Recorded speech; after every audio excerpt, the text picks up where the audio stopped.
kasih Mas Bajuri. Ada bahasa yang memang sangat luar biasa. Kalau mencari pemimpin jangan yang impor begitu. Sampai segitunya ya. Saya sudah menyapa para mahasiswa di Sidoarjo. Saya dimintai tolong oleh Yai Soleh Kosim. Ini saya sebut nama ya. Alhamdulillah saya melakukan pembinaan ya, bukan sekedar nyanyi Mars, tapi saya melakukan pembinaan di sana, yaitu PMII dan Keputrian di sana, sehingga sudah mulai terjalin kegiatan-kegiatan PMII di sana itu tahun 92. Nah, selanjutnya tahun 96 saya memang berkegiatan dan bahkan tidur. Wah, tidur di daerah sepanjang saya ini 4 tahun di sana. Jadi 4 tahun saya di sepanjang di Pondok Pesantren Yatim-Yatim Piatu. Dan itu pun bersama muslimat yang ada di Sidoarjo begitu, untuk bicara tentang panti asuhan se-Jawa Timur. Jadi ada panti asuhan Sidoarjo dan ada panti asuhan se-Jawa Timur, karena saya pada waktu itu sebagai sekretaris forum panti asuhan se-Jawa Timur, yaitu kerjasama antara LKKNO dengan Muslimat NU. Nah, itu masih bicara panti asuhan yang 4 tahun. Belum saya bicara tentang saya melakukan penelitian untuk anak-anak jalanan. Wah, anak-anak jalanan ini saya melakukan penelitian kerjasama dengan UGM tahun 98.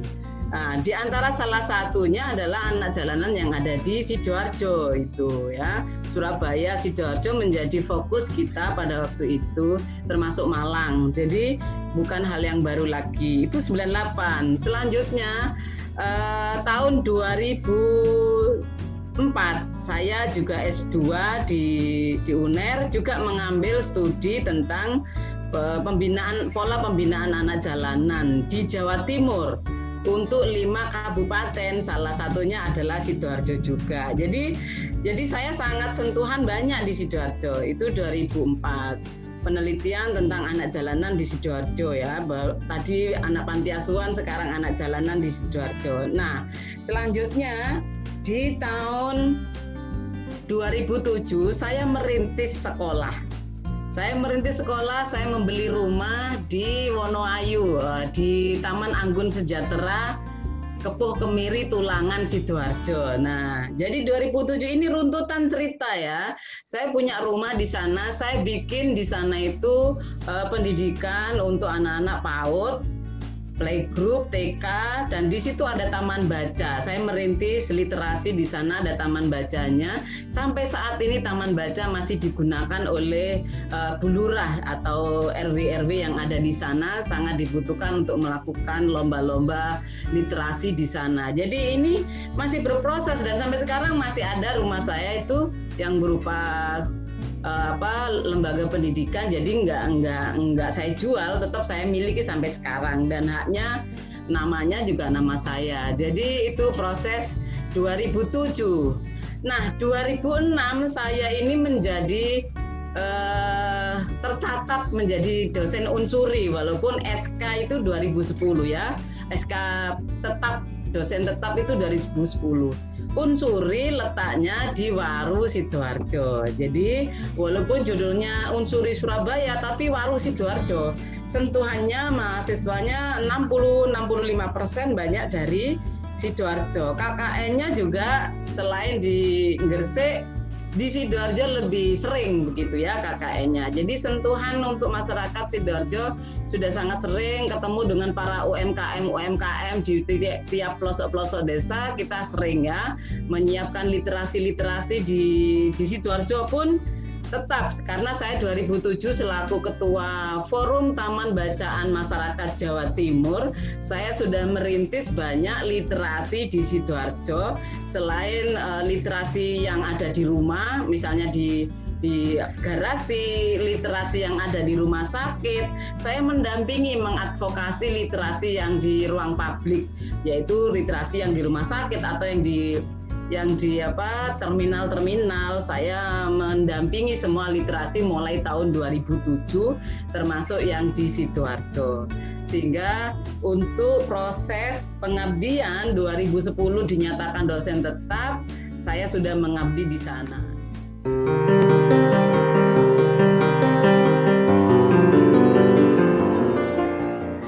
Arif Sidoarjo ini punya kampus loh di daerah Candi ya itu ya. Jadi saya ngajar di Ma'arif Sidoarjo kerjasama dengan Universitas PGRI Jember. Saya punya banyak mahasiswa PAUD di situ karena saya ngajar ketemu dengan para guru-guru PAUD yang notabene memang mayoritas adalah muslimat, guru-guru muslimat NU. Tapi banyak juga yang lainnya ya dari lembaga-lembaga pendidikan lainnya banyak juga. Artinya saya sudah 4 tahun di sana, ditambah lagi saya 1 tahun ngajar pasca di Ungres loh. Kenapa Ungres kok ada di Sidoarjo dan Jember ada di Sidoarjo? Karena pada waktu itu masih diperbolehkan kuliah jarak jauh, masih boleh. Karena aturan pemerintah masih diperbolehkan, sehingga Ungres yang pasca saya mengajar untuk mahasiswa yang jurusan manajemen pendidikan. Jadi banyak mahasiswa saya S1 dan S2 di Sidoarjo. Bicara Sidoarjo lagi di tahun 2015-2017 saya ini termasuk salah satu anggota BAN SM, Badan Akreditasi Nasional Sekolah Madrasah. Jadi mulai 2010 sampai sekarang masih statusnya sebagai anggota BAN SM yang selalu siap turun untuk melakukan visitasi di lapangan. Nah, 2015-2017 saya diberi tugas di Sidoarjo. Kalau yang tahun-tahun 2010 dan yang lainnya, ya banyak ya di Kediri, di daerah-daerah lainnya selain Sidoarjo. Sehingga banyak sekolah-sekolah yang sudah kita akreditasi. Jadi pengabdian ini selalu kita lakukan ya. Ada jejak cerita yang sudah saya lakukan. Itu masih yang bersifat formal. Ada juga yang bersifat insidental yang dilakukan oleh lembaga-lembaga pendidikan, terutama yang miliknya Muslimat NU ini selalu mengadakan pelatihan-pelatihan. Saya tidak terhitung melakukan pelatihan di Sidoarjo karena Sidoarjo nggak tahu ya sukanya memanggil saya karena saya sendiri pengurus Muslimat Jawa Timur yang wakil ketua Yayasan Pendidikan Muslimat, jadi sering diundang di sana berkali-kali nggak terhitung ya di Sidoarjo untuk melakukan pembinaan para guru TK, playgroup begitu. Nah, ada lagi yang terakhir ini saya sering sekali diundang oleh lembaga-lembaga pendidikan PAUD atau PAUD ya yang non muslimat juga sering undang karena saya sendiri aktif di Forum PAUD Jawa Timur. Sehingga teman-teman yang Forum PAUD Jawa Timur ini seringkali diundang oleh Sidoarjo. Secara pribadi saya diundang di Sidoarjo, sehingga saya sering menjadi narasumber di sana. Nah, ternyata ada bagian akhir lagi Pak Bajuri, yaitu Ma'arif. Jadi kalau cerita sangat banyak gitu ya. Ma'arif Jawa Timur. Saya ini Ma'arif Jawa Timur sudah hampir 25 tahun ya. Di detik terakhir ini memang saya ditaruh di Dewan Pakar, tapi yang tahun kemarin saya diwakil Ketua Ma'arif Jawa Timur. Ma'arif Jawa Timur ini selalu bersentuhan dengan cabang-cabangnya, wabil khusus Sidoarjo. Karena Sidoarjo ini adalah salah satu proyek penyiapan mensejahterakan ekonomi para guru lewat lembaga pendidikan. Maka saya sebagai tim pendiri atau tim perintis untuk bagaimana kita menyiapkan kesejahteraan para guru lewat Ma'arif Mat. Jadi kita memiliki koperasi, sifatnya nanti itu koperasi, tapi kita siapkan bentuk fisiknya itu adalah Ma'arif Mat. Jadi kita menyiapkan Ma'arif Mat sudah ada beberapa pilot project, termasuk SMK NU plus SMK NU yang depan kantornya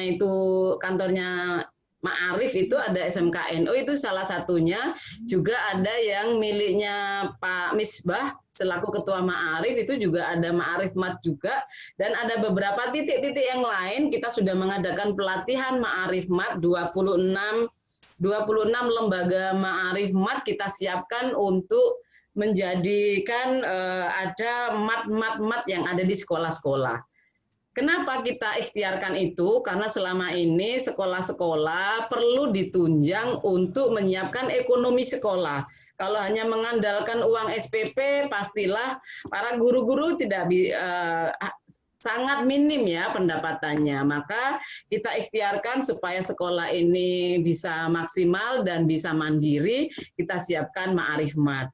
Ma'arif Mat ini bukan hanya memfasilitasi warga lembaga pendidikan saja, baik guru maupun murid tapi kita menyiapkan untuk masyarakat, baik itu wali santri, wali murid ataupun masyarakat pada umumnya. Maka Ma'arif Mat ini kita siapkan di pinggir jalan yang notabene miliknya lembaga itu. Jadi dekat, ada di lingkungan sekolah tapi di depan, di pinggir jalan begitu ya. Itu adalah strategi kita. Saya selaku salah satu perintis program 1000 Ma'arif Mat di Jawa Timur. Salah satu urutan yang kedua ini adalah Sidoarjo yang paling semangat untuk mengembangkan Ma'arif Mat di Sidoarjo, dan sudah ada titik-titiknya yang membuat mereka semangat. Jadi itu Mas Bajuri, kalaupun ada yang lupa-lupa dikit, yang jelas itu tadi rentetan mulai 92. Jadi kalau terhitung sekarang Mas sudah 28 tahun saya ngurusi Sidoarjo ya.